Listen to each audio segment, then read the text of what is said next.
ಮಾದರಿಯಲ್ಲಿರುವ ಬೇರೆ ಬೇರೆ ಎತ್ತರಗಳ ಬಣ್ಣಗಳನ್ನು ನೀವು ಕಾಣುವಿರಿ. ಯಾವ ಯಾವ ಎತ್ತರದ ಬಣ್ಣಗಳು ಎಳೆದರೆ ಅದೇ ಅದೇ ಅದೇ ಅಲೆಗಳಲ್ಲಿರುವ ಪಟ್ಟಿಗಳು ಕಂಪಿಸುತ್ತದೆ, ನೀವು ಗಮನಿಸಿ. ಈಗ ವೈಟ್ ಐತಲ್ಲ, ಅದೇ ಅದೇ ಸಮಾನವಾಗಿರುವ ಬಣ್ಣದ ಇದು ಎಳೆದು ಬಿಟ್ಟರೆ ಅದೇ ರೀತಿ ಬಣ್ಣ ಇರುವುದು ಕಂಪಿಸುತ್ತದೆ. ಈಗ ವೈಟ್ ಇದೆ ಅಲ್ಲ, ಇದು ಕಂಪಿಸಿದರೆ ಇದು ಕೂಡ ಸಮವಾಗಿರುತ್ತದೆ, ಇದನ್ನು ಕಂಪಿಸುತ್ತದೆ.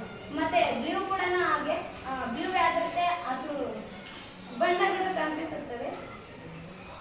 ಎಲ್ಲರಿಗೂ ಮುಂಜಾನೆಯಿಂದ ಶುಭಾಶಯಗಳು. ನನ್ನ ಹೆಸರು ಅಮೃತ. ನಾನು